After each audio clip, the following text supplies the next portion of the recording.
So we have some bad news for the economy, for the employment rate. It turns out, in the wake of the economic downturn, where everybody has been basically advised to stay home to reduce the spread of COVID 19, uh, as a result of businesses closing due to this order, you had the amount of unemployment claims shattering all records. So now, according to job numbers, 3.3 million Americans last week filed unemployment claims. 3.3 million. Now, that's not surprising. Of course, the economy has been shuttered and is frozen in place. And so, what's amazing is how much of an impact this is having. We have seen the jobless number outpace anything that we've ever seen before. We've never had this kind of meltdown. And we live in unprecedented times. So, to put it in perspective, of course, Bloomberg Business Week editor Joe Weisenthal posted this chart comparing the current surge to surges from past recessions, which you can't really doubt that we're in a recession now. So let me show you that chart here.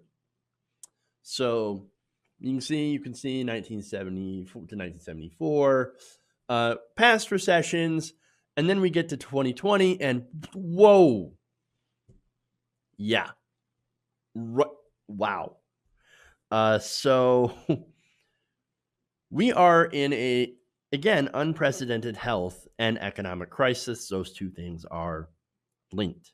Weisenthal said in his tweet, quote, "Previous crises and recessions are barely a blip on this chart." That's true.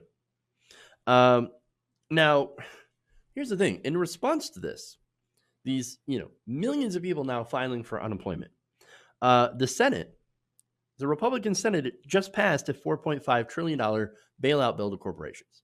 Now, look, here's the thing. You and I will get maybe $1,200, right? If you don't have a bank account, you're going to have to wait for maybe 4 months. Or if you changed your bank account, and tried to update it with the IRS, you're going to have to wait for a long time. Look, I changed my bank account. The IRS lost my first one. I had to do it again. I don't even know if I'm going to get a check, right? Or I don't know when I'm going to get a check. Maybe 4 months from now. Who knows? A lot of people who need them now will not be getting them soon enough, or maybe even at all.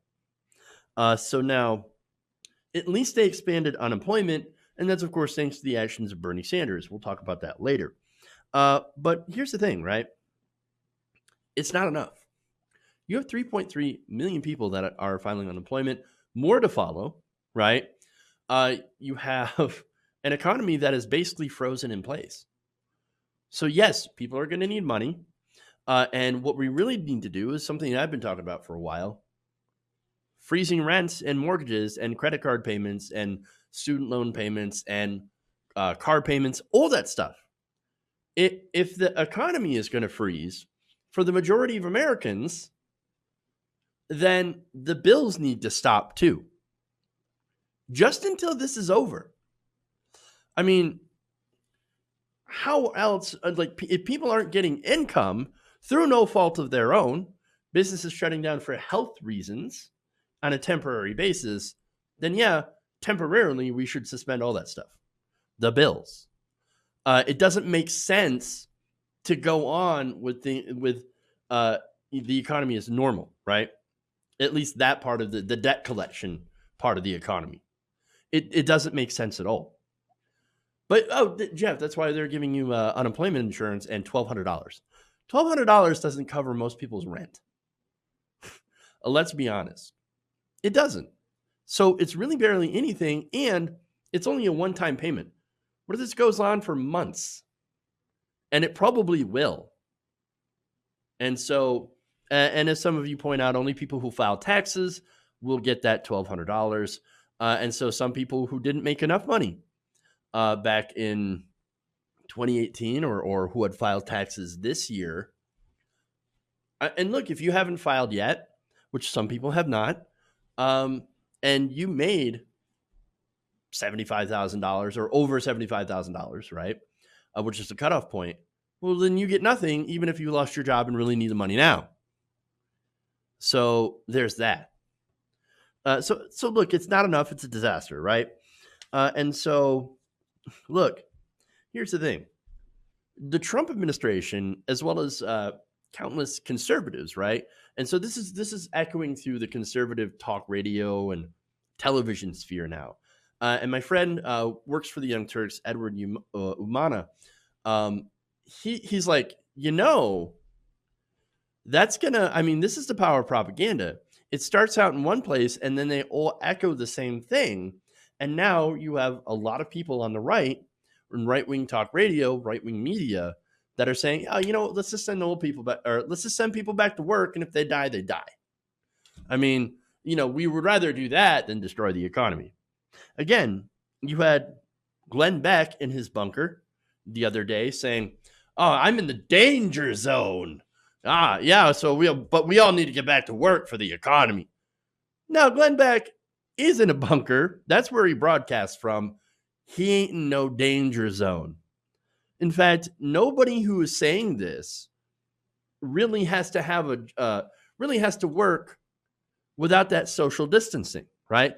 They're able to do their jobs with as much social distancing as they'd like. Glenn Beck, again, doesn't have to see the sun for like the next 6 years. Okay.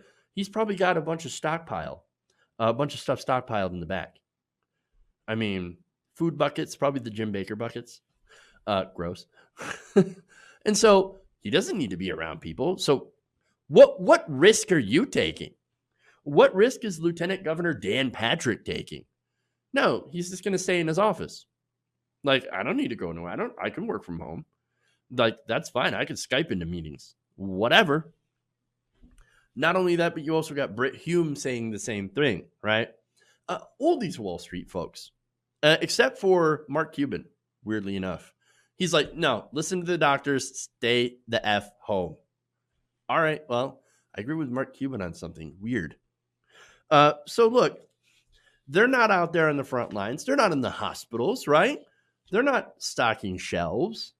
They're not doing any of that stuff. They're not driving the trucks that are keeping, our stores stocked up with food and medicine and things that people can buy.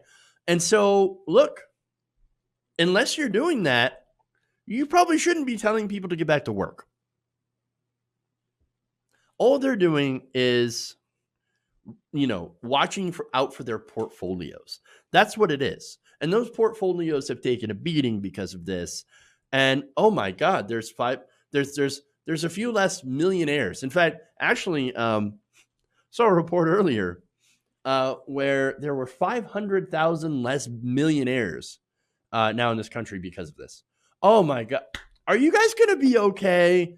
Now you're not multimillionaires anymore. Oh, I'm so sorry. Man, that sucks. Oh, well, sad day. Look, it's always profit over people with them. And we know that already. But here's the thing. People need to stay home. People need to stay home. And the government actually does need to take actual bold action. But unfortunately, the Senate's like, oh, we just passed this stimulus bill that gives $4.5 trillion to the rich.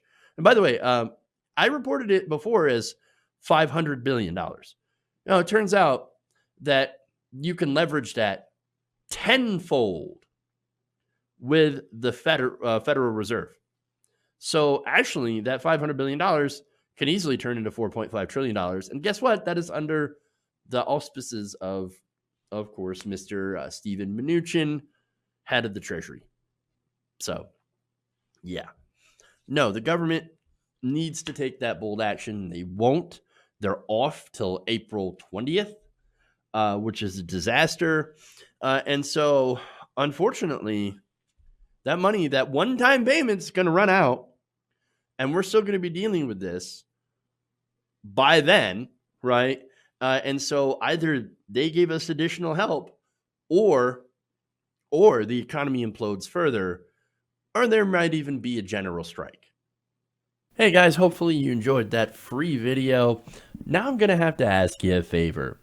between the demonetization and the YouTube algorithm messing around with view counts, etc., we're having a hard time adjusting to the new YouTube reality, which is where you guys come in.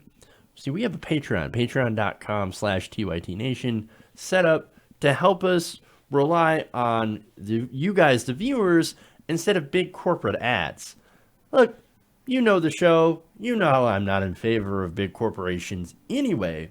So help us transition away from relying on the ad model to pay the bills and sign up to be a patron, patreon.com/TYTNation. That goes a long way to help us keep the lights on. And you guys will know that you're supporting independent progressive media.